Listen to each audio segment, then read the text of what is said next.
All right, so the vertical lines, this one right here that we practiced, is one of your options for your background. So I wanted to show you how it can look on black paper.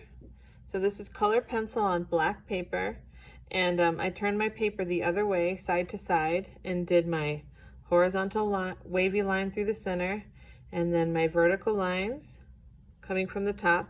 And I chose to do some tubes that didn't go fully all the way to the top or bottom of the page. I thought that looked cool.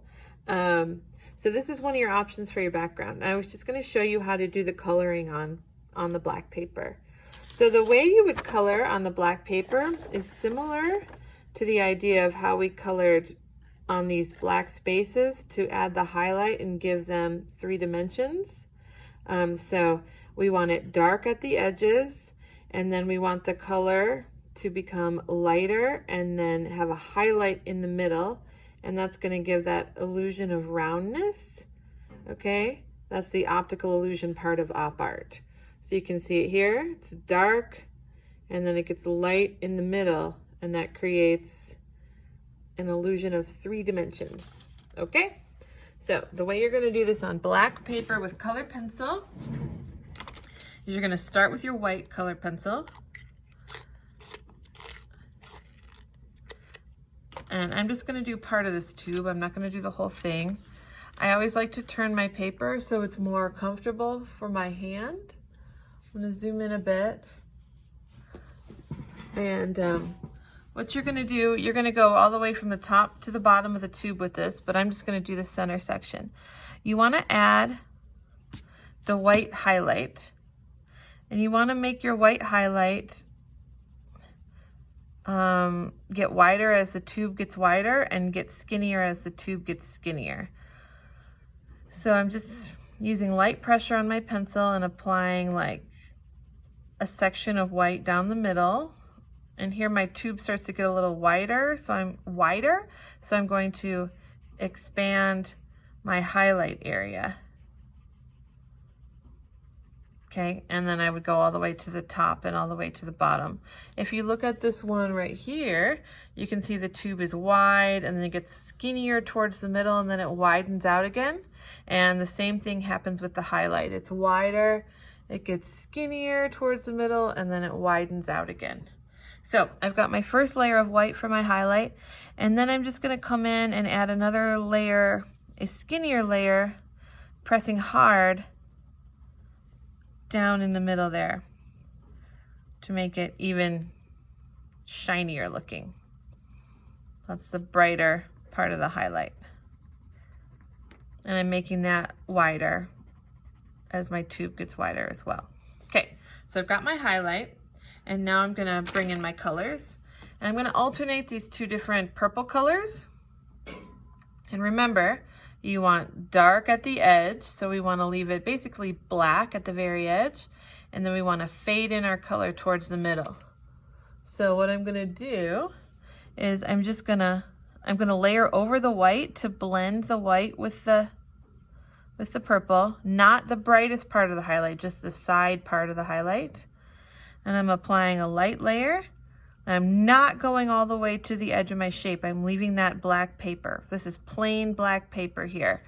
All along the crease or crevice in between the 2 forms, like this is the first form, this is the second form, and there's this crease that goes in between them. I'm leaving that area black.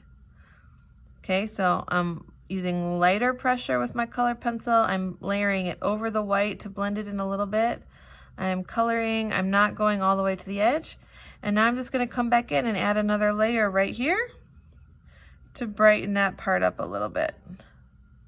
So my color shading goes black, a little bit of purple, a lot of purple, purple mixed with white, white, purple mixed with white, a lot of purple, a little purple, then it fades into black. Okay, and I'm going to switch my color for the next row to this darker purple. Okay, so a light layer, remembering not to go all the way into the crevice. a light layer. I'm blending it with the white, with the edges of the white, and then I'm coming back and bringing it back strong right there. And then let it fade out into the black. I'll do a couple more. So a light layer again, blending over the edge of that white highlight, not going all the way to the edge. A light layer, not going all the way to the edge. And then coming back and adding another layer to make it stronger right there towards the middle. So it goes black, dark, bright color, highlight, bright color, dark color, black. So it's starting to make it look roundish.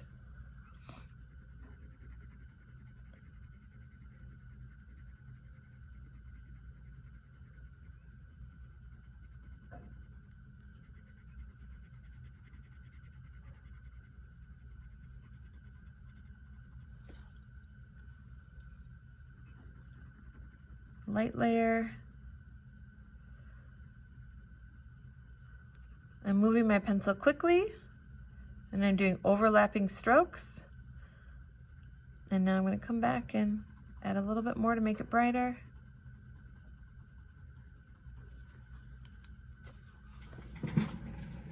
And there we go. I'm going to bring it up closer for you to see. And you also definitely want to erase the pencil in the crevice, because that pencil line is kind of shiny, and so it pops out to the eye, and so it ruins that illusion of it being light into shadow, back out into the light, into shadow. So definitely erase the pencil line. Over here I erased all the pencil lines. You can see the difference from over here where I have not erased the pencil lines yet.